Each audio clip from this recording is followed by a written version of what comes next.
I'm Derek Wheatley, and welcome to episode 82 of the Weekly podcast. As always, thank you very much for tuning in and listening to this episode. I want to thank Ronan Brady for coming on the last time and talking about the sear wheel and all his aerial acrobatics and all those mad stuff that we see him do in the gym, and also to chat about the book that he has out as well.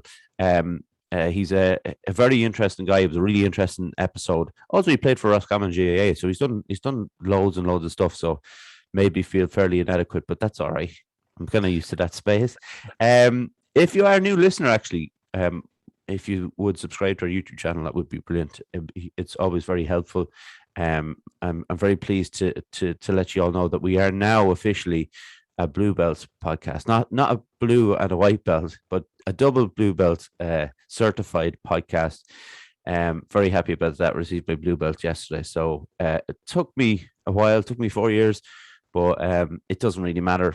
It's all about the journey. It's not about how long it takes. And much more experienced people than me have said that to me. So I can only believe them. But we're going to get on with today's episode. I'm going to introduce my guest, who is a CrossFit coach and a neuromuscular therapist, and his name is James Craughwell. How are you doing, James? Good, Derek. How are you getting on? I'm all right. To let people know, James is a friend of mine. We've known each other a few years now, actually. Yeah, good 4, possibly 5 years. Yeah, it goes back a bit. So, I was looking forward to this one. There's a lot of fun stuff in store for the end of this podcast. But obviously, we need to cover the first two questions as we normally do, and then get into what James does. So, James. The first question, you're up, is a short history of your upbringing. It's not really a question, but a short history of your upbringing. Yeah, so I'm originally from Athlone. Here, born in this, well, not in the house, but lived in this house all my life. Then we moved out to Monkstown for a few years, and I went to college in Cardiff. Went to college in Cardiff for 2 years, went to Australia for 2 years, and then when I moved back, my dad was actually renting out this house, but then the tenants were gone, so I ended up getting to move into it, so it was handy enough. Nice. I never really spoke to you, actually. Well, I suppose I did touch on Australia before. When you went over, was there an idea of living there, kind of a long-term thing, or was it just to be 1 or 2 years? It was just like over here. It was kind of like just going out every weekend, having the crack and working, and then spending all my money. And I was like, well, I just save and see a bit of the word. You know, that kind of way. Like, didn't know what direction I was going. So my friend Mark McBride was out there, and he had an apartment and stuff, and he gave me he was like, sure, look, you can come out and stay with me for a bit and see how you get on. And I went out with him for a few weeks, and then it was great crack, too good of a crack. So then I had to go farm work for a while, save a bit of money, and then went from there. Like, it was a really cool experience. I'd highly recommend it.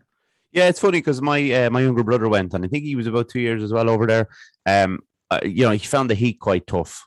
Yeah, it is tough. Yeah, I was up in Queensland, like even in the winter, it was like 21, 22 degrees. It was cool, but like everyone says, it's like you go over and it's unbelievable. But like with social media, like I could be on the way to work in the building site and I'll take a picture of the beach. I'm like, oh, today's going to be unbelievable. Best day ever at beach. But I'm really on the way to work and still working 8 to 5 hours. So in the heat. Social media thing makes it out to be better than it is. It is really good on your days off. Yeah. Working, like it's like a working holiday visa, not just holiday visa. Yeah, that's fair enough. And like you've got a fairly large family, don't you? Yeah, I have 3 sisters and 1 brother, and then I have at least 16 nieces and nephews. Yeah, that's now that I just had a baby, so 17 grandchildren, if you want to say. Yeah, actually, you want to touch on that because James, as he's just mentioned himself and his partner Linda, had a baby. How many weeks ago? Just gone 3 weeks, I think. And Jamie is her name? Jamie, yeah. Jamie Lily Craughwell. How has the first 3 weeks been? Yeah, it's been mad. Like, it's not much different. Like, to be fair, Linda's doing most of the work, to be honest, at the start. Like, so she's been really good during the week when I get up for the morning class and stuff. She's been doing the night feeds and changes and all that. And then at the weekend, I kind of take over Friday, Saturday, Sunday. And yeah, it's like little things like normally me and her just go up to bed or whatever, watch Netflix, chill, and you wouldn't think about anything. You wouldn't, like, you're not going to bed. Now it's like is the changing stuff upstairs and stuff, and it's like I locked the back door, is the back living room, is everything, and then you just go down again and you're kind of like double checking everything. Whereas before you never really cared. It's just like, like It Feeling sounds weird. it sounds like to me like actually I was speaking to Ronan last week about this, that when he was getting ready for a game in the for Roscommon, say, and Yeah, he'd be thinking about like, oh, does he have a spare pair of laces? You know, all these kind of little tiny things that would bring on anxiety, yeah, and yeah, that's what like what you're describing is what to me anxiety would be without a baby, obviously, but yeah, with the yeah, idea that is everything good, and you're always there's never a yeah, kind of time when you can just rest. yeah. And then when you're like when I done a few night feeds, like you're not really sleeping, and like just Mm. say she's beside the bed, and every little noise you're like, what's going on? And then you're like, you're back for a second or two, and then you're like, shit. And then you're like, is she breathing? And then you're over, and then you're checking her, sticking your ear to her chest, and you're like, it's fine, go sleep. But you Yeah, don't, you're kind of semi-sleep. You're not really asleep. Like, yeah. And then like, and how's Linda doing? yeah, Linda's a really good. Like she's flying through. She took to it really well. Like Yeah, at the start before and all that. Like during the pregnancy, she was really good. It was a long pregnancy and stuff, like the labor part. And she was like, oh, like kind of nervous and stuff. mm. But then as soon as came out and all, she was flying. She Took just to it. natural. Yeah, Yeah, like maternal instincts kicked in. Oh, that's great. And then, so when did you first become aware of mental health, James? yeah, like when I was a teenager and stuff, you know that I never really thought, you know what I mean? I never like I like the like the most extreme, like if you hear of someone like killing himself or something. But I never thought that as a mental health. I thought like that was a one-off thing. So, oh, he had a really Mm. bad day, or might finish with a girlfriend, or couldn't pay a mortgage. Just one thing. I never Mm. thought like people could have this for like depression for years or stuff like that. I just never had any education on it. And it seems in the last 5 years with everyone like doing stuff like Darkness into the Light, like you with the Mm. podcast, raising people talking about now, like I know like close friends and people and stuff like that have anxiety or depression and stuff. And I just like I don't know if it was never there before or people weren't talking about it as much, you Mm. know. Obviously people are talking about it now, so it's a good thing, you know, anyway. But it's mad to think because years ago it was like I don't know if there's more people with it or it's the same, but no one was Mm. talking about it. I'm Yeah, sure it's that way. Like that's hard. That's a hard one to judge, isn't it? And like, like I've got about maybe 10 years on you. We won't count out exactly how many years, but we'll say 10 years. We round it off. With yourself and your group of friends, would you be all right talking about it? Would you be comfortable if you were having some sort of problems with maybe anxiety or something? Would you talk about to your yeah, friends? I remember one of my close friends. I hope he remembers this. Like this is when I didn't really know much about it. Like he was Mm. talking about depression or stuff, and I actually said one time because I thought it could be a one-off thing. So I was like, man, if you ever thought of doing anything or that, we just go to the credit union, get like as much money as we can, and we go to Vegas, and then you'll be fine after that. Yeah, Thinking it's just like that bad day. yeah, That's the thing. Not thinking, well, if you go for a mad weekend in Vegas for a week, it's probably going to be worse when you come back. yeah. You know, I didn't know like send them on to someone or talk and Mm. see what's the process, right? Where do we go from here? Who do we talk to? What do you need to do? You know, that kind of Yeah, of course, yeah. never had any education on that. Still, like I'm always like, yeah, I'll talk to someone and that, but I'd be like, right, if I was talking to someone, I wouldn't know what to do. I'd be like, right, what's the steps? What do you think we should do? Should you talk Mm. to your GP? Should you talk to a psychologist? Who do you go to first? You know, that kind of way. So this is kind of a learning experience for me as well. Well, I think that's interesting as well, James, because I think a lot of people are like that. And it's not even, an age thing or an age demographic or whatever. It could be, I could be talking to you, I could be talking to someone in their 60s or whatever. And they might still say the same thing as they don't know what the steps should be to help Yeah. people out, and it isn't like that's hugely important. And it's kind of one thing that, when I've had people on, like professionals in that kind of space that Mm. I haven't really talked about it in that sense of like where if someone was having troubles, what are the steps for someone who may not know or may not have experienced it before? And that's important. And it's probably something that, I really need to look into kind of covering the next time I have a therapist on, just to say, look, how you deal with that initial, conversation with somebody who's having troubles. Oh, definitely. Especially like for me, because I'm like, of course I'd be, or like even now say to any of my friends, of course you can talk to me and all that. But it's like, right, we have a talk. It's like, where do we go after the talk? Like, do we need to make a plan or see how you are? It can't be just like, oh, how are you feeling? Yeah, bad. This happened. Right. Oh, look, but sure, look, man, you're better than that. Look, you're grand. You're going to be all right tomorrow. Because if they came out and talked to you like that, And like we're obviously lads as well. Lads are like, Yeah. we're always like, we're grand, kind of. Yeah. So it's like, right, you need to kind of set a plan, right? Right, we'll ring the doctor now, or ring whoever you talk to, like Smartins or whoever it is. I'm not sure. Yeah. House, Well, and then set up a plan rather than just like, oh yeah, look, man, don't worry about that. You're right.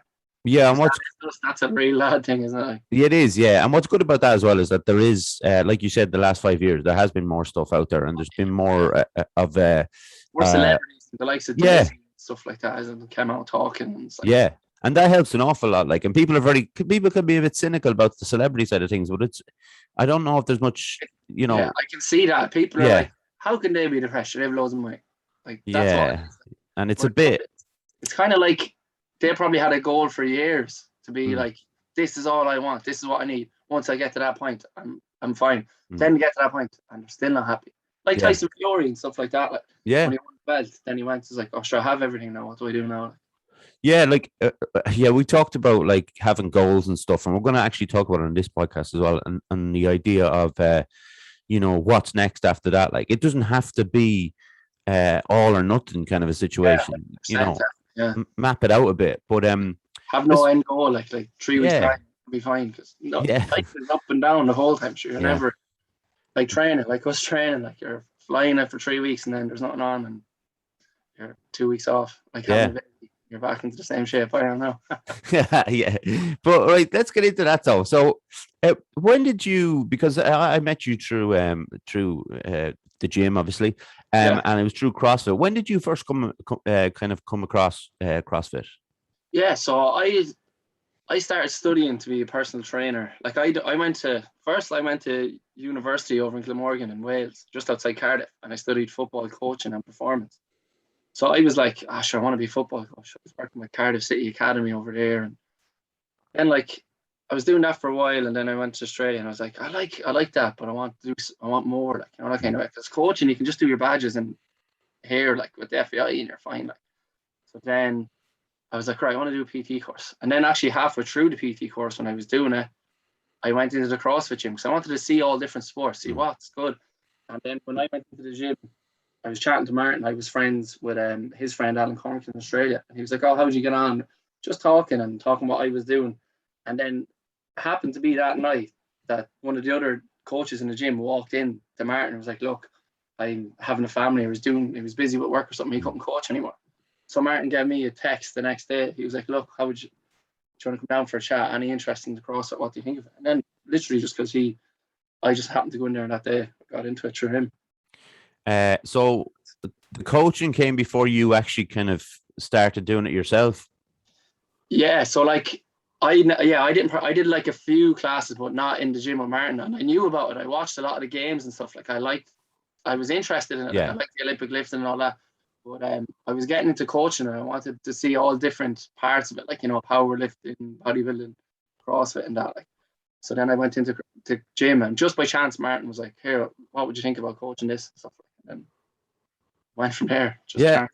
But then, so like, I suppose going back then, what interested you in becoming a coach? Was it like the football side of the coaching in the first place? Yeah, like, because like in school, like I never really had much interest in like any of the other subjects. Like I really like geography, but like I was like, I don't want to be a geography teacher, kind of. I was always sporty, and then I used to really like football. And then when we got older with the lads and stuff, it became more about girls and out at the weekend and getting up for matches, which was a shame. But then after coaching in Cardiff City Academy, and I was like coaching, they had like 3 tiers to their academy. They had like the lowest tier, just say under 11 says 3. Every age group has 3 tiers, and at the bottom tier, if you play well for 6 weeks, you get up to the second tier. And at the second tier, if you play well, I think it's like 6 or 12 weeks, you get like a 3-day trial with the top tier. And like, it's so even to get into the top tier, I was coaching the boys just under the top tier, and they were ridiculous. And like, I was like, because I used to always like, I love football, I play football. And then when I seen them 11-year-olds, I was like, sure, I'm never going to be playing football. I'm never going to be as good as these lads. Yeah. They're class. So I was like, you know what?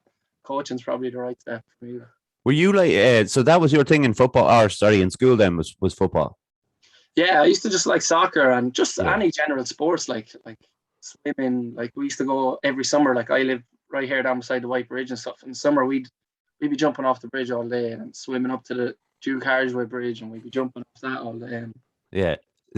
Just having like anything sporty, that kind of. Were you like, because there's the whole thing of when you're in school.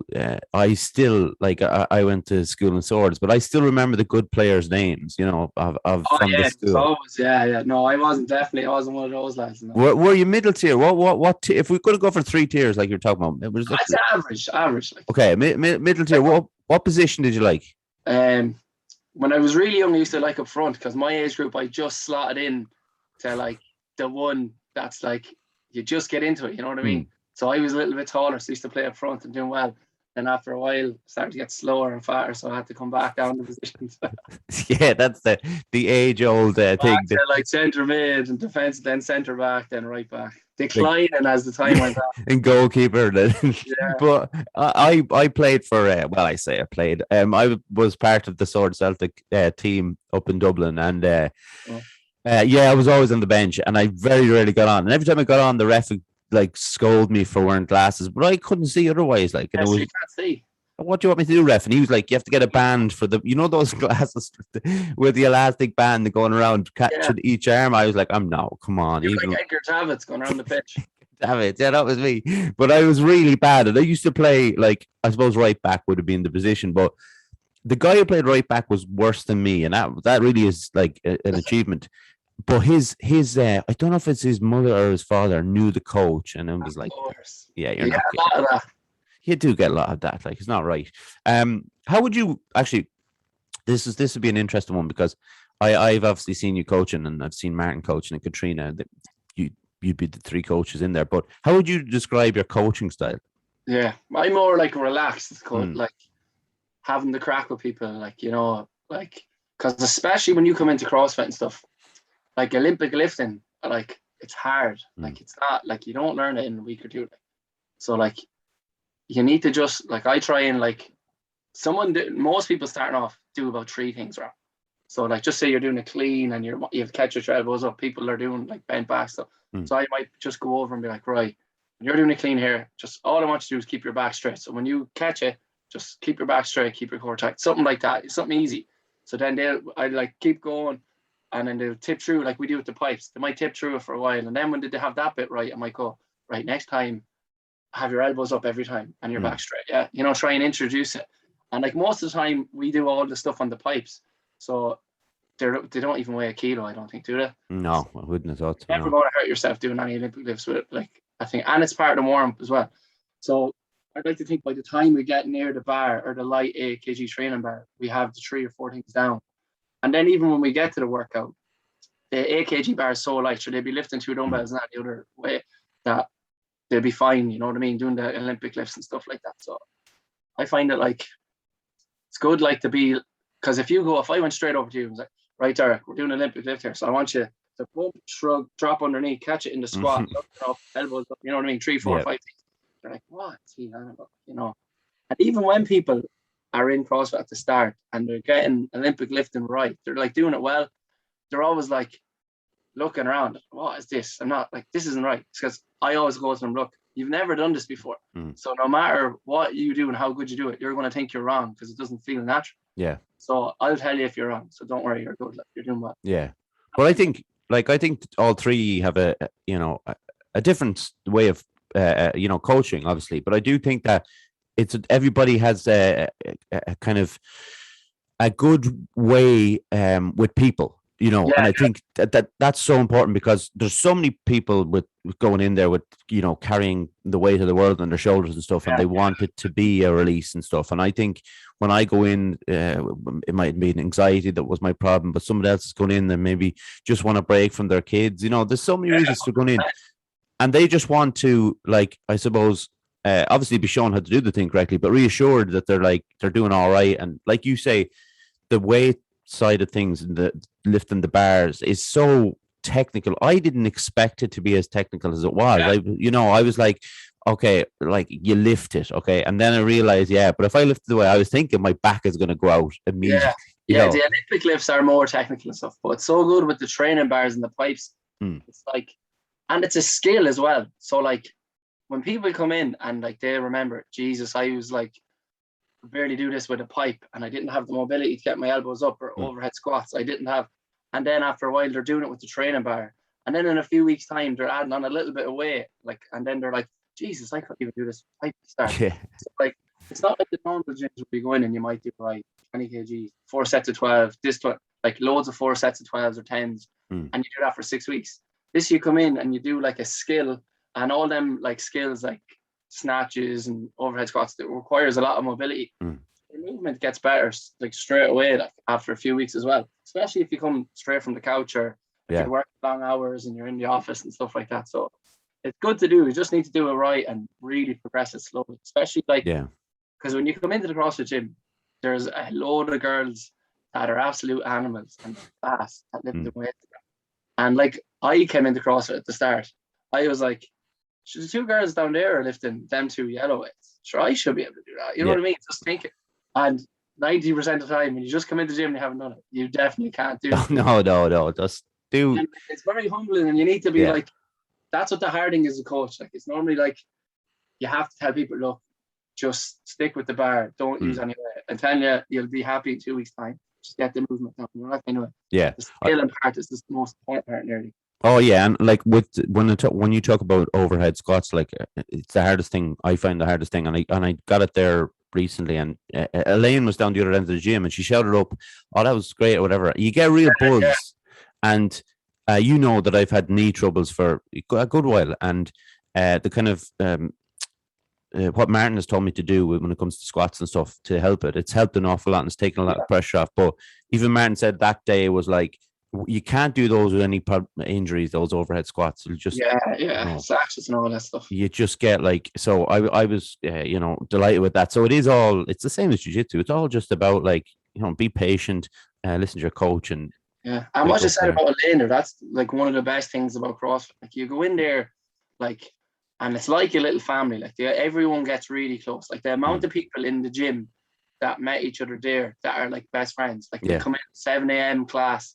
They'll go do the WOD. Could be like 20-minute AMRAP. Could be in bits. You go for a walk around Monkstand after or the Saturday class, and there's loads of people that met through the gym that are great friends inside it, which is really cool. Like, you rarely see that in the other kind of gyms. No, you're right. And speaking of this is what a flow to this podcast. I'm going to do the advert for the gym now, seeing as though we're just talking about it. Ideal. Yeah, ideal.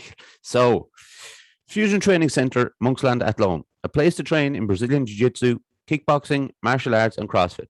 A great atmosphere with experienced coaches and a real sense of community.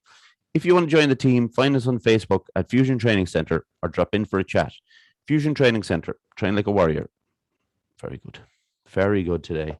Yeah, and I didn't sleep much last night. I was worried about the advert more than anything else sometimes, because Martin would be on my case, James, as you know. Stop. So we had a really interesting conversation, whether it was last week or started this week, I'm not quite sure, but we talked about why you train and why I train. And I suppose when I brought it up on here many times before, I train for fitness, obviously, my mental health, because it helps a lot, and going in and just having a chat with people, like you just said, like going in, chatting with you, chatting with Martin, all the other people in CrossFit and usually in Jiu-Jitsu. But yours is kind of a different approach to it, and why you need to have a goal, I suppose.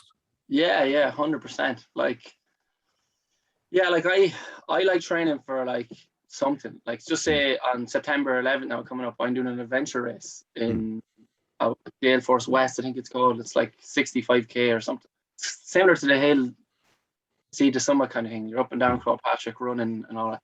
But like, I wasn't, during lockdown at the start, I was training, doing really well, doing loads of half marathons. And like, all right. Then all these races were cancelled left, right, and centre. And then I was like, I noticed, I was like, sure. If I don't have anything, I don't really care about training. Because I don't, like, I'm not like, I want to be a bodybuilder or do anything like that. So then I was just like chilling out doing it. But I found when I was chilling out, lying down, like literally just watching Netflix, I must watch everything on there with the gym being closed. Like, your back, my back was, I never had stiff back. My back was sore. My legs were sore. I couldn't touch my toes. My hamstrings were that stiff. I'm just not doing as much as usual. So then I figured out, I was like, why aren't I training? I was like, because I normally sign up to stuff. If it's a CrossFit competition, a triathlon, or whatever it may be, like, so that's why I just signed up to that race, and I need that kind of little bit of drive to aim for something, you know, that kind of way. Yeah. And so when, like, because obviously you run and you do CrossFit and stuff like that, but what you recently, you did jiu-jitsu like years ago for a little while, didn't you? Yeah, small bit, yeah. And why did you get back into it? I got back into it because like I loved the UFC and used to always watch it. And then like I was watching stuff, and then I'd be like, oh, look at you, man, doing this and that, and then I'd be like, I literally know an armbar and maybe a guillotine, like. But I was like, you know what I mean, talking, and then I was like, what's this other stuff, or why is he doing this? And I was really interested. I did like jiu-jitsu, but it was always on in the evening when I was doing CrossFit. So if I had 2 days off or whatever days I'd off, jiu-jitsu was on. I was like, I don't want to come to the gym my days off. You know what I mean? It's like coming to work, I think. But then I kind of got over that, and I was like, you know what, jiu-jitsu's class, and it's just pure. It's like problem solving. Yeah. I like the neuromuscular therapy thing. When I did the course, I was like, sure, I know everything now. And then when I came out, I literally realized I know like just the tiniest bit. Yeah. There's always more. So then when I did jiu-jitsu, I was like, I can do an armbar, I can do a guillotine. Then I was like, I know a sweep. And I was like, all right, there's like a million other things to know. Yeah. And I was like, this is never ending. So it's kind of something cool to get into. It's really humbling as well, because you see like guys like maybe similar belts or slightly higher belts, but they're tiny, like tiny lads. And you're kind of like lads like me, look, surely I'd be able to choke him or grab that. That's definitely not the case. Yeah. You can't get near them. But when it comes to that, like, so obviously with having a goal with CrossFit and having a goal, you know, you're doing the running and stuff. Is your goal with jiu-jitsu more of a just trying to solve the problems? Is that what it's not about competing and stuff? Yeah, like I probably like that now that I'm into it, I definitely sign up to a competition. Like if someone was like, there's a competition, of course, it's like a white belt beginner, I'd be like, yeah, definitely. Then I'm like, right, you can't go into that without being prepared for it. So I'd be, that would kind of guilt me if I missed a session. I'd be like, yeah, why did you miss that? Now I have to. Whereas if I didn't have the competition, I'm like, look, I'll just go on Monday. Or if I miss Friday, I'll go, Wednesday. Yeah. And I get you. We've talked about it as well. It's when you do miss some jiu-jitsu for a little while, and obviously you've had to do it like the last couple of weeks. It is kind of tough. It kind of gets on your nerves. There's something very addictive about it, you know. Yeah, because I'm like, sure, because Martin showed me one thing where you like the Gregorian thing or whatever I like to say, and he showed me one day. It was just me and him in the gym, and he showed me how to do it. And then I caught it the next day. In the next time we were rolling, because no one else was doing it. Yeah. So normally we train together.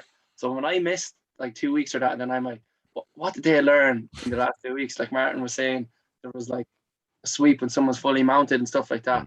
And he was like, if you're in the other weeks, you would have known this one. And I was like, you're like, shit, why did I miss them days? Yeah, that's the thing. Yeah, if you missed it, but I suppose I've learned over the last while that they come back around each kind of and when we do have like, because obviously we do have seminars at times, and Martin is always looking up new things to kind of for himself as well as for the students. And there's so I even know by looking at it going into class, like there's so you could do literally the one thing for about 3 months and you'd still be learning stuff about it. Yeah, there's so much in it, and I was like, from the outside looking in, I was like, them boys are just rolling around. Yeah. Like, you don't realize how technical it is till you're like, where was that for? How did I end up on the ground here? Like the tiniest little things can, there might be 6 things to a submission, but you miss one of them, it falls apart. It falls a whole lot. Like, So I was constantly going for leg locks. I was like, have his leg. It's like, no, you don't. You don't have his leg locked in. It's like, it's great like that. But so actually, because you mentioned there about neuromuscular therapy, what got you into that? Yeah, I actually, because I was doing the soccer coach, and I was like, I want to know more about PT stuff. And then when I got into that, then I was like, injuries and stuff like that. And a friend of mine, David Harrington, done the course, and he's done athletic rehabilitation therapy now as well. And I was just chatting to him about it, and I was like, look, I'm interested in doing it, but I don't want to commit to something that I'm not full in. And then I was getting rubs off him a good bit, and I had different injuries and stuff, and I every time I got a rub, I'd be like, questioning, why are you doing this? Why are you doing that? Why did you do it this way? Why did you do that? Then I'm like, oh, right. And then, so does that mean if this muscle is this muscle? And then I was just like interested, and I was like, Jesus, that's actually bad. And it might be like something was like lower back sore, like constantly sore. And I was like, sure. And I was like, oh, like your hips are really tight. And I was like, sure, what's that got to do with your lower back? It's not there.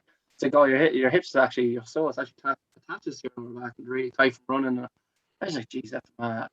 And then like different things like trigger points, like you might have one up in your shoulder that's radiating into your arm. And if you treat that, it starts pain in your arm, stuff like that. And I was just found it really interesting. Like, it's, I obviously have talked to you about it before, and I, it's great to have you in the gym, like, so I can kind of ask you, if I have a knee problem and stuff, and you can actually talk about that idea of it being, maybe possibly not a knee problem, maybe it being a hip problem or a glute problem. And I've had like, I've had a massage off you, and also you do the cupping as well. What, because I've talked about the cupping before, but the first time you had it done to you, the cupping, what was the experience? What did you feel after it? Like, it's kind of like pinching, like something like kind of like a pinch. Depends like how you put them on. Some people put them on really, because there's different types of cupping. There's like ones you see wet cupping. It's like the ones where they put the hot thing in it, like hot wet cupping, and pull it off, and there's like blood and stuff inside. That's not like really the one. The one I do is like you use the ear, you put it on, and then you take it off. Then after a while, and it leaves the bruising. Like you had it done, didn't you? Yeah. I like that, like, because I like it as a form of like, just say I'm after working on your hamstring, after rubbing it out there for a few minutes, and then so I'm finished with the hamstring and going onto your glute or over to your other leg. I like to put a few cups on it, so like they're still working on that while I'm over here working. And I like to put cups on that one, then take them off, come back and rub that out, maybe do a bit of dynamic cupping and stuff like that on it. Like, so it's just another tool in the toolbox to help you with. Like, it's not like the be all and end all of stuff. It's kind of like, it's like you always see Olympians and stuff with UFC fighters and stuff. Like, it does do stuff. It helps, but like you're thinking that 1%. Like them guys are like, look, if I got like put cups around my shoulder or whatever, and they might be moving while the cups are on it. So that's actually working that and massaging that while they're doing it. And that might be the 1%. They're like, geez, my shoulder feels better. Might only feel like 0.2% better. But that's the difference between winning and losing, for them. Like, anything that improves like your thought process on it makes it better, helps. Like. Yeah, and I found it to be very, very relaxing. And like, even when I got home after the session, you could feel that something had been done to your back, obviously, and kind of something that was more than a massage, we'll say. But it was something like a weight off. That's what it felt like to me. There was a kind of a very strange. It's obviously I'd never experienced that before, that kind of feeling before. But I thought it was really like relaxing, and the same as the massage that I got. I always find it beneficial, and like you say, like if it is the, if it's not. If you go in expecting a massage to change your life, you're asking a bit too much. But 100%. If you come out of it, like after it, if you train quite a lot, you come out after a massage and you feel like that, like the weight is lifted off. That's the whole point in it. Yeah, 100%. Another thing with that kind of things as well, like people might come in with, like a few people come in with like tight calves and stuff like that, or like they have a calf problem, but they're after going to the physio for the last 2 years on and off. Their calves are always tight, or just say calf, something in their leg.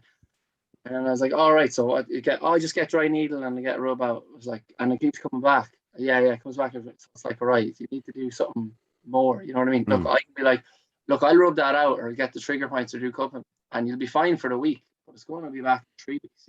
So trying to give people the tools to be like, right, look, you don't have full range of motion in your ankle there, so that could be the problem here. So I'm going to give you these series of exercises, and if you were able to improve your ankle range of motion, that might help your calves or hip or whatever it is from keep coming back, so you won't have to keep spending that money each time. Like, yourself, and I know myself, you'd give people stuff to do and you're like 100% do them, and then you're like, this stuff is boring, which it is boring. But if you want to save a few pounds and stop constantly going in now with physios, if you just do the exercises for a while, it should get rid of the problem rather than keep treating the pain, that kind of way. Yeah, and like the thing about James, like when it comes to stuff, like if you ask James like a question about something, if you have an injury, or when you ask about mobility, because James does some mobility sessions in the gym. When about I think it was last week, we were all in there, and I was in the office talking to Martin, where I was supposed to be out with you doing the mobility stuff. And I think you and Keane had already finished. So I said it to you, and you like stayed behind. So you're always willing to help people, like, and that's what's great. That's a huge part of it when it comes to you. It's one thing like asking you, of such and such, but like you're willing to help people, like mobility wise. I've seen you come out of massages with people and showing them certain things that they need to do. Like you talk about with the mobility side of things, and depending on what the injury might be, that you mentioned about it to me about the hip mobility. I have problems with my hips and my groin, and I suppose it's a jiu-jitsu kind of thing. But you did say that thing about it's really strange why we don't do it, and I mean a lot of people don't do it. If you give me a set of movements for my hips, and it takes like maybe 10 minutes a day, why am I doing it for 10 minutes a day? I'm sitting down watching TV. Why am I sitting on the ground? Yeah, 100%. Everyone's like that though. Everyone's like, mobility can be boring, like, but like what I tried to do, because I have terrible ankle mobility, and I was able to do pistol squats before, and then after lockdown, I can't really do them. So then when I started doing the mobility with Keen and that the other day, and I did it for 10, 15 minutes, and then I retested, I could do it again, just like a few minutes, and that was at the first session. So I was like, if I need to keep doing these, but I kind of set it as, remember I was telling you, like, goals. So I couldn't do a pistol squat. So my mobility goal was like, right, I want to be able to do a pistol squat. So it was like a goal of mine to do, not just I'm doing this mobility to make feel better. I'm like, right, I want to be able to do this movement. That's why I'm doing this mobility. Kind of. So I kind of put a goal for myself, and so it made it easier for me. That might help other people that might not. You kind of have to try and figure out what they're do it. That kind of way. Yeah, of course. But it should, like, for me, I should just be thinking in the sense of like just not have a discomfort when I'm doing jiu-jitsu, because I can run away there, no problem, and it doesn't affect it. But it's when I obviously stretch my groins, that's when the problem is. So I just need to kind of pick it up a bit more.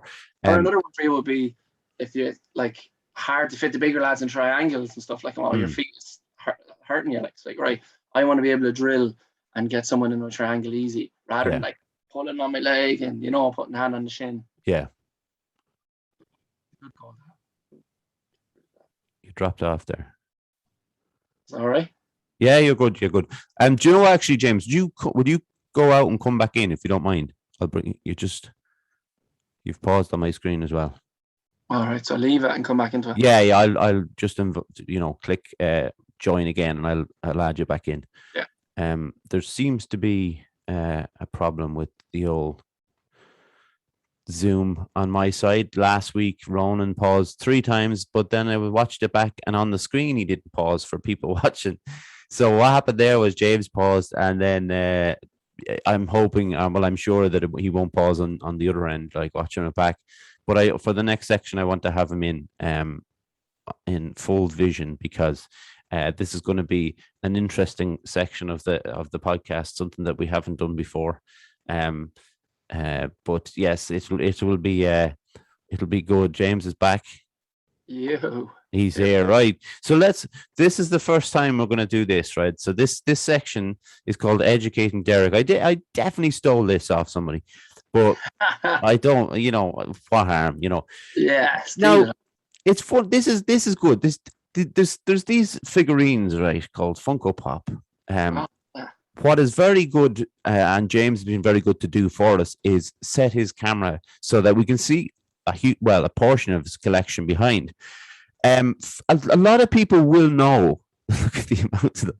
A lot of people will know, what these are. But I guess like my mom or dad might know. There's going to be people tuning in that won't know what it is. I've seen these in the shops. Okay, I spoke to Keen about them the other day.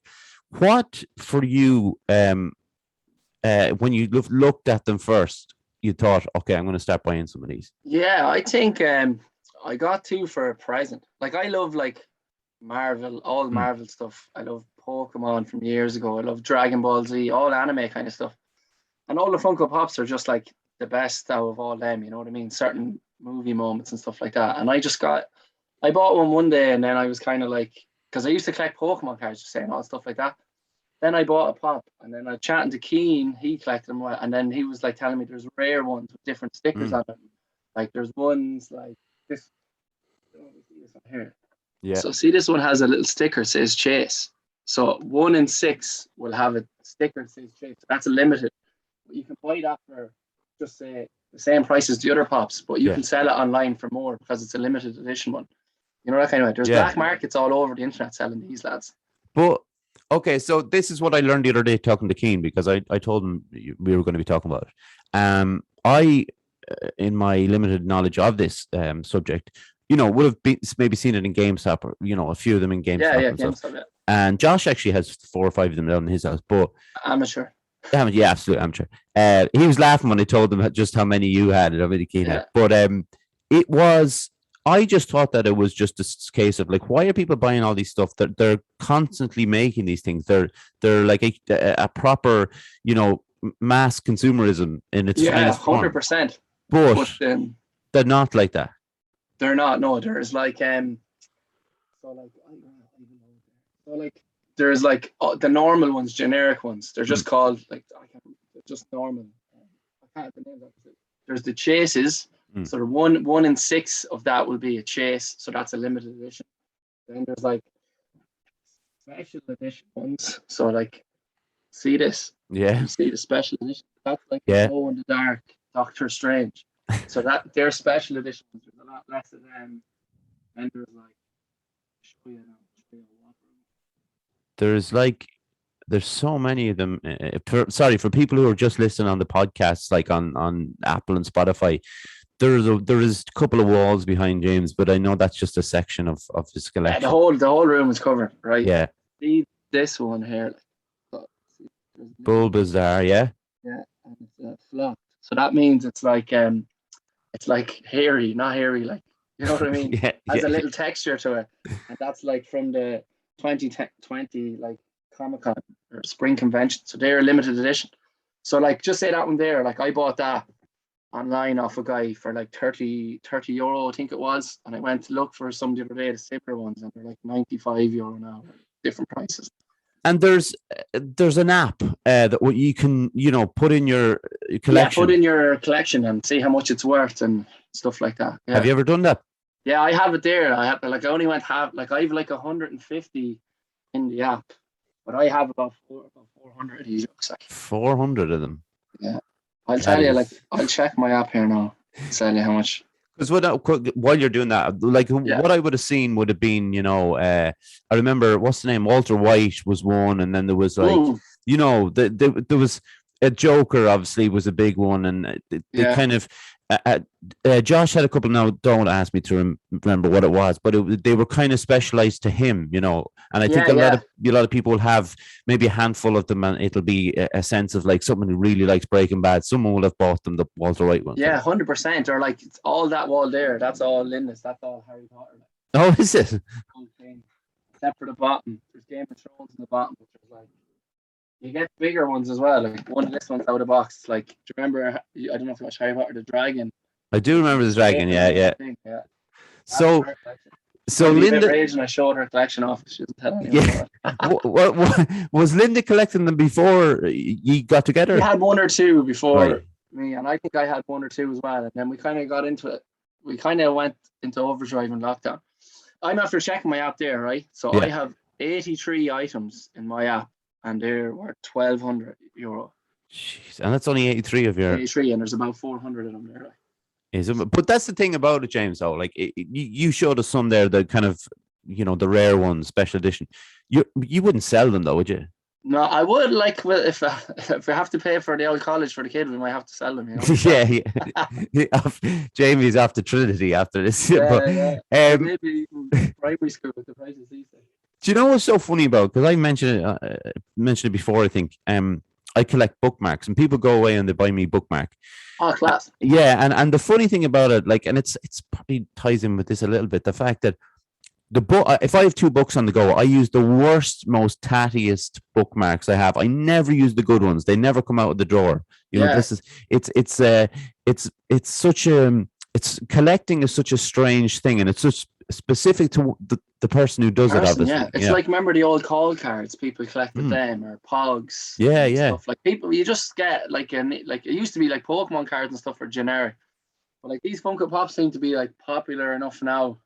Like, but there's like, just say there's a real generic one, but there's loads of them. Like, I don't know, like Spider-Man or something. Yeah. But just say they get the license to make that for two years. Once that license is over, then that becomes vaulted, so they don't make any more. There could have been millions made, but like I got like real old X-Men ones there, were like kind of came out at the start, the real old versions, and they were vaulted, so they were like expensive because they're not making them anymore, and they have a list of the vaulted ones. Right. They have it, like they obviously have it designed where they make them exclusive, you know, that kind of. Oh, like yeah. You have ones, if you go to Comic-Con, they'll have a sticker, and it might be like Monsters Inc. Sully. It might be there's only 121 of them made in the world, and like they might be like 1,200 to buy. Like at Comic-Con, there might be only like $50, but like after that Comic-Con, there could be like 1,200, stuff like that. And do you know what I'm going to do in honor of this conversation? I am going to buy one, and I'm going to.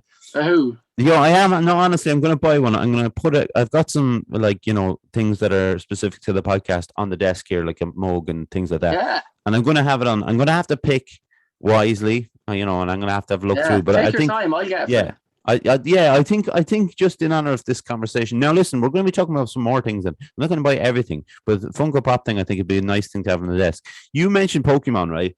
Yeah. Before I got to know you, I saw something. I think was it a hat that you had on, or I can't remember what it was. Maybe a pair of socks or something. Yeah. And I didn't really know what it was about. There we go. There's a Pokemon hat that James is wearing. For people who can't see, very colourful, very bright. Very colourful, bright. It's and I looked at it and I was kind of like looking for an explanation as to what it was, because I don't know much about Pokemon. Now, listen, this is probably the fact that I'm 10 years older than you, as well. That you missed out on that stage. I missed the boat. Yeah. What was it about Pokemon? Was it something? Is it just something that you grew up with? Yeah, like it was mad. It kind of happened. Like I think it happened to everyone in my primary school, and most people I talked to. Like it came out like the 90s, and it was on like before school when you went in. I used to watch it in the morning. The same episode was on after school, and I used to watch that one as well.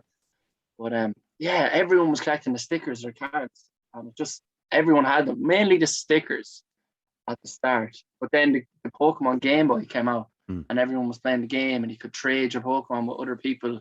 And one game had a certain amount in the other game, so you had to use a link cable between the Game Boys to swap with people. Like they made it real, like, so you'd have to buy both games basically. Yeah.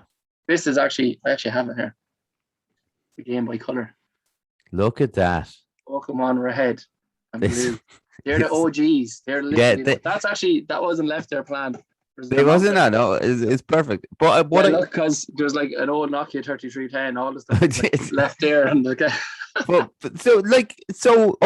I get that. I like I mentioned to you, the big thing when I was growing up, and kind of the only animated thing that I was into really was Teenage Mutant Ninja Turtles. The original, the original series. Like, but what was it about Pokemon that kind of has held your attention? What's the continuing attraction?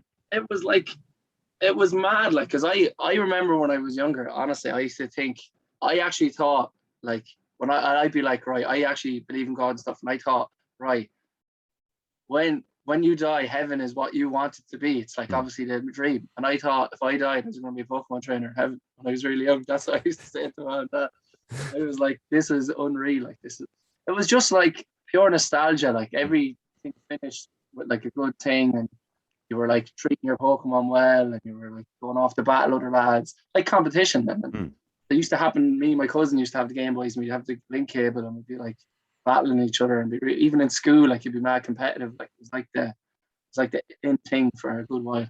And we played Conkers. That's what we did. We played Conkers very early, and that kind of went out of fashion with the old broken knuckles after that.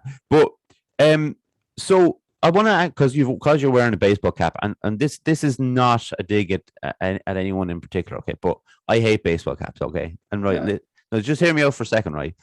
Josh, I always wear them. It's just I know, but Josh rolls up to the house to collect me to go training, and he has it on just to annoy me. That's what he he loves it. He thinks it's hilarious, And it's not so. This isn't really a question about baseball caps. Why is it what's the story with the straight peak on a baseball cap? They're kind of like the snapback ones. Like they're usually like collectible and they have like a sticker here on the peak of the cap. This one doesn't have. I always wear them because like my hair is always flat, and I'm going bald as well, so that doesn't help. So I just, instead of putting gel in, going to the gym every time after having a nap or that, I just throw on the cap like that. I like collecting because I have actually loads of them over there, but it's more of a laziness thing than an actual style thing. Yeah, I was always To be honest. That's fair, and I think, and I appreciate the honesty. I when we were like growing up, I didn't wear them, but the people around me wore them, and it was always like who could bend the cap the most. Like, it was like the cap. Yeah. Would See, be they're like, the smaller ones, and kind of like oh right, the scanger thing where you'd have the boys have them up there like that. yeah. The back of the head. Are you having no, are you having a dig at my Dublin? Yeah. Did you have your like tracksuit tucked in and your white socks pulled up as well? Absolutely. Had the white socks pulled up to the knees.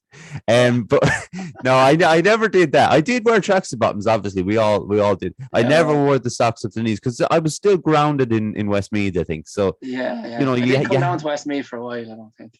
Yeah, you gotta skirt the line between the two. So the nostalgia thing is obviously a big thing for you. Yeah. I watched it all again over lockdown, and then I kind of like every now and again I just come back to like a reference of it and stuff. I was just like, it just reminds me of a really good time in life where everything was like all I care about was playing Pokemon. You know what I mean? And then it was like everything when you watch it or something, you're like, this is just pure joy. But what was the nostalgia thing that, or not the nostalgia? Sorry, what was there was a game there a couple of years ago, maybe a bit longer actually, but it was like you had to find the Pokemon kind of thing. What was that about? Pokemon Go. Yeah. That was massive. I was in Australia when that came out, right? And there's this park in Melbourne called Butte Park, and there was a Pokemon there. I don't know what Pokemon it was. I actually didn't play it because I had a shitty little phone over there. And I went over, and there was like a few of the Asian guys I knew went down. There was literally about 1,500, 2,000 people walking around looking for this Pokemon in the park, like on their phones. Some people had 2 or 3 phones, like going mad around the park. I was madness. Like what was funny about that was like you'd see it on the news, like someone had walked into a river because they were we're in a Pokemon Go. You see it like Melbourne in the middle, there's like a river going through as well. You'd see a lot of the Asian guys, Japanese lads I knew, and that they were mad into it. So like a Pokemon might appear like 1 o'clock at night, and they'd just get up and they'd go down the road. They're like, it's around here somewhere, and you have to walk to a certain park or there's a gym or something. Yeah, find it. Like I never actually played Pokemon Go. But what was the like? Was it just? I suppose it's just like a game. You get points for collecting. Yeah, like so. There's a certain amount of Pokemon, and you want to like when I watched it and kind of stopped watching, there's 150 or 151, and like certain type beats another type, so you need to catch the ones that beat the other ones. You're only allowed ever battle with 6, so you want to have them all caught so you can swip and swap. So if I knew you had like loads of rock type, I'd want the water type to beat the rock type. That's how it kind of works. Yeah. So obviously, I want to James thank him for participating in the first episode of Educating Derek. But no, that was good. That was interesting because all these things are. Even with Rick and Morty and things like that, that's another thing that, I know you're really into that. I know Josh likes it. John likes it. A lot of people tell me that it's really good. And it's always just my dislike for animation, But I'm kind of like you. I was like I love Pokemon and I wear Pokemon hats, and then I might see some fella with a Dungeons and Dragons top. Like, look at that nerd over there. Like, he's probably saying the same thing about me. You know what I mean? Like, it's just kind of like, if he watches this podcast, he definitely is. 100%. You know what I mean? You're like, you have the things you like and stuff. And you're like, why does that? Like, you know what I mean? I do be the same. I see someone like, why do they like that? That's shit. But they might love it the way I like Pokemon. You're not kind of. Oh look, I do it all. If I see someone my age in a Marvel t-shirt, I'm like, what is his problem? Yeah, it's like, I actually have the Marvel t-shirt as well. No, but you're not my age. You're all right. But it's that idea of, you're right though. It's like, it is. It's just what I'm always like that. And I like, people would, if they, I don't know. I used to always wear like band t-shirts and stuff like that, and people probably saying the same thing, and that's fine. And this is where things might take a turn, but you're a big Manchester United fan. Oh yeah, boy. Yeah, boy. So going into I would just have a bit of a conversation with you about it. Really, going into the new season, a very, very strong looking side team, starting 11 anyway. Starting 11 for sure. What would you say to me if I said that they're in with a very good show for the league? I'd be like, if they were like Liverpool when Liverpool won it, as in like they don't get many injuries. Yeah. Like, you seen what happened to Liverpool when they got injuries. Like, They went to bits, like just Liverpool League there as you go. No, like I'd love to see it in that, but like everyone is like you win 3 games and you think they're unreal, and City lose 1 game and they're like they're shit. But really, like City's second team is still better than most people's first team, and like I still don't see far by them. Chelsea look good as well, so it's hard to say. Like obviously, I want United to win, but I don't. I'll be realistic as well. Like, and I think I would honestly put Chelsea as favourites at the moment because of Lukaku. I think he's unreal. I think he will be unreal. Yeah, he'll be class. He just scores wherever he goes. It's just outrageous. Yeah, but I think like going back to United, I think the thing about United, like when I was growing up, it was Arsenal United. Just all the time. Just Arsenal United. I really didn't like them because the rival. You don't like your main rival. Yeah, and I used to admire them. They were unreal. The brilliant team to watch. Some unbelievable players at the time, and Arsenal, they were better than Arsenal in the sense that they'd win 2 or 3 and then Arsenal would 1 and then they'd go back in that kind of form. But it was kind of always push and pull kind of with the two of them.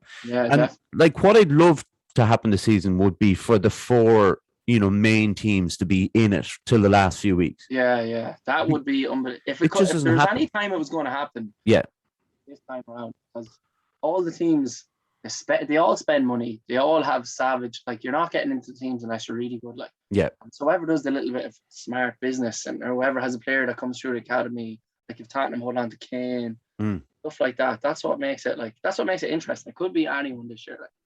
And what I think is an outstanding piece of business is Varane at United, because he was France's best player in the 2018 World Cup when they won it. I know Pogba, everybody talked about Pogba, and Pogba was unbelievable, but I honestly thought Varane didn't get enough appreciation. Yeah, the defenders never get enough. You're right. Yeah, you're right. And I heard someone talking about it on what was it, on something on YouTube the other day, but it was a proper pundit, like an ex-player, saying that Varane won't fit in. He's slow. He's probably the quickest centre back in the world. Jesus. It's so it's baffling. Like when you're getting paid to comment and stuff, like if I go, oh yeah, Varane's a great player, he won the World Cup, great time. Like it doesn't get the clicks or anything now. It doesn't get, people have to be like, is he that good? Like kind of pose the question to you, making out that they don't like him or rate him. They just want, it's just like clickbait. Yeah. Like I spoke about this to you before, and like I've slowly lost interest in it. Like I still follow the scores, and I don't really watch the matches that much anymore. I don't have the channels like for a start, but I kind of slowly lost interest in it, and I don't know if that's to do with the quality of the football or the quality of my football team. It could be a bit of both. Yeah, but you're going from like the 90s when Arsenal were unbelievable. Like watching, like, because I remember, because I went through a phase on Pro Evolution where I picked Arsenal because Henry was just so good that when you got the ball, you were guaranteed to score. Putting in from the left, you knew what he was going to do. Yeah, he just scored. It was the same in the game. And they were class for that few years there. It's like, it's hard to see when it goes. Like, so you see when United, like, we're under like Van Gaal and that, they were going down. It's hard to watch. You don't mind losing when like Solskjaer has like so many 5-1 wins and stuff like that. Like you don't mind when you're losing, when like some games you're on such a high. You lose 1 or 2, you don't mind because the football's better, you're attacking. Yeah. But this crack when you're going like United under Mourinho, that you'd get all the way down to the corner flag, you'd be there, and then they'd come all the way back to the goalkeeper, and then they might go up the other side, then they come all the way. Just that shite. Like. Yeah, it's wearing. And I think there's a lot to say for and I guess what I just mentioned there's a lot to say for a more open, competitive league, and I'm not talking about Arsenal are not going to compete, but I'm talking about those 4 of the big teams, and even throwing someone like Leicester in there who are and West Ham as well, and Everton, like them boys are all better now. You don't go to these teams now and guaranteed 4-0 win like years ago. Now it's like you have to earn your win. Yeah, and you want like that. That's what might kick start me into kind of watching it a bit more, and not counting on Arsenal to do as well as they used to, but definitely having an enjoyment in watching all the other teams playing well, just playing good football. Like sometimes that's all I want to see. I don't. Yeah. Especially Leicester, like like that. Like you love to see that stuff. Oh yeah, punching above their weight, and they have been for a while now. Even winning the FA Cup last year, it's just it's they're kind of my second favorite team, I suppose now. And I definitely would like Arteta's act and Brendan Rodgers to go in. But anyway, that's a not good gonna, shout. That is a yeah, good shout. he's not going to leave Leicester for Arsenal. But Yeah, why would he go to a smaller yeah, team? No point. okay, that's the end of that conversation. So I suppose we've covered a bit of this, James. But what do you like to do in your spare time? Spare time. Well, I used to like to travel a bit, and with the corona and with a baby, it's very unlikely. But yeah, I like getting into training and stuff. Like when we have something on, like just say this adventure race or like CrossFit competitions are coming up again. I haven't really trained CrossFit properly during the lockdown, so I'd really like to get back into CrossFit and probably jiu-jitsu. They'd be the main ones, because like a lot of the long running and that takes up a lot of time. Yeah. Where you could like do a jiu-jitsu session and a CrossFit session straight after, it'd be grand. But like when you're going doing 18K runs and stuff like that, takes. Yeah, that's fair. Like it does take quite a while. And what you mentioned Netflix, and you mentioned you watch a lot. Like, what would be your? Because I know if I speak to say Martin, and he's been on this podcast and talked about like true crime would be his kind of thing. Yeah. Do you have a particular kind of thing you like to watch? I love true stories, like true story that like that Night Stalker, Richard Ramirez. Yeah. Like I never even heard of that before, that documentary. I liked like true stuff that happened, like or what I started watching a lot recently is podcasts with the gangsters like Sammy the Bull Gravano and Michael Franzese, stuff like that happened in the 80s with the gangs and all. Yeah. I'm worried about that. I'm worried about yourself and Martin. I'm worried that there may be some sort of a syndicate run out with Fusion at some point. Yeah, and there'll be some hits, and I'm very worried. Extorting all the other businesses around the place. Yeah, I'm worried I'd be on Martin's hit list. Yeah. I'd say he'd be up there now. I'd say you could be. I'd be up there. Do you know? Yours. Well, yeah, because we like to have some like a back and forth. I think is the best way to put it. You need a bit of back. You do, and I enjoy it. But the Kegster. Well, yeah, there's the Kegster, should we say? Yeah, he's where? No, I won't say it. But no, I'll leave him. I'll ask him when I see him. But the lads are obviously off to actually Vegas to compete. I didn't mention this before, but Martin's going to compete. Is Keane going to compete, or is he going to? No, I think he's going to support. And Vinny's going to support. He might compete in like a local jiu-jitsu tournament. Right. Yeah, and Martin's competing in the Worlds, which is amazing. Martin got a couple of stripes on a couple more stripes in his purple belt last time he was in the gym, which is, crazy. So he's, going towards his brown belt. Yeah, it's crazy when you can see like when even like me being a white belt and like you being a blue, like the levels is that it's outrageous. Like it's when you see other people do it, it's not impossible. You see, look, there's a line. Put the time in, you get. Like if you put the time in, you get. Might be sooner, it might be later, but you will get it if you put the time in. Yeah, no, absolutely, and like you have to be patient. It shouldn't be, I want it by the 12. Yeah, it's like compete. That's great. That'll improve you an awful lot. But like, don't be thinking about the belts. Yeah. But the thing is, in jiu-jitsu, it's not like fighting or stuff. Like I'd love to do like an amateur MMA fight and stuff like that. But like jiu-jitsu, there's no fear. Like someone loses all the time, but it's just like, all right, you won. Yeah, there's no harm and there's no shame, and like you're kind of like, Jesus, this guy's after getting me. That was really cool. How did you do that? That kind of thing. Yeah, no, you're right, and it's when you lose, it's kind of enjoyable as well. Yeah, and that's the reason I did it. I wasn't going to go and do kickboxing and get kicked in the face when I was 35 when I started. There was no way I was going to start. But I was going to ask, so in a different lifetime, would you have been one of the lads going over to Vegas? The Vegas, I definitely would go to Vegas to watch a UFC or something like that. Yeah, I wouldn't go to a different country to compete in something. Yeah, unless it was like a local thing, like a beginner thing or something. Yeah, I would I'd go to England for CrossFit competition or something if I was really into it. But if I was going to Vegas, it'd be to have fun. I wouldn't be to compete. Yeah, so like I could see you. I could see you going with the lads and like letting Martin compete, and then you just having the crack with Vinny and Keane. Like I'd be in the casino. I wouldn't even go to the competition. You'd be in making a show of yourself in the casino. 100%. Been winning all the money back, and then if I lose it, I put more money to win it back because that always works. Yeah, well, yeah. And listen, if anybody wants to actually get some treatment off yourself, where can they find you? Yeah, they can find me on Instagram. It's Craughwell17. And then just anyone that listens to this around town, just my Facebook page, like James Craughwell, and they can shoot me a message. Or even if they have questions where they're like, look, I have a pain in the front of my shoulder all the time. I can't really do this. I'll send them on 3 exercises that might help. Yeah. And the good thing especially about any guys from the gym or that, they do that as it is. Yeah. It's actually, I was only doing people from in the gym recently, like massages and stuff, because I wasn't fully vaccinated and I didn't want to go outside the gym, and just I didn't know if people could go. But I got fully vaccinated now, and I'm going to, from Monday on, I'm going to take buckets. Yeah, and you thing is, you work out with Fusion as well. Your massage tables in there and all that. So yeah, it's all good. So we're going to clean some of that smelly jiu-jitsu gear out there. We're going to get ready to go. Get some of that smelly. I don't know who you're referring to. I just to everyone but you, Derek. There we go. So James, it's been a pleasure chatting to you on this Saturday morning. Yeah, it's really cool. Thanks very much for inviting me on your podcast. No, thanks very much for coming on and educating Derek and all the rest of the stuff. Stick with me. Close this out and I'll just get a photo with you if that's all right. Yeah, perfect. Yeah. Cool.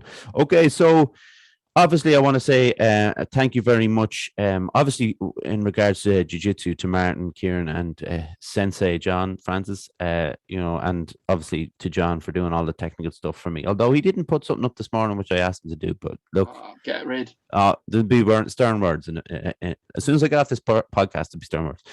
But thanks to my mum, my dad, my granddad, Jaron and Calvin. Subscribe to our YouTube channel, like I said before, if you wouldn't mind. It'd be very helpful. We're also on Facebook, Instagram, and Twitter. Wheatley, Spotify, Apple, Anchor, Google Podcasts, etc. As always, thank you very much to everyone for watching or listening and seeing that incredible display of Funko Pop. Sorry, and his lovely hat. So thanks everyone. Cheers, James, and we will see you all next week. Take care. Bye.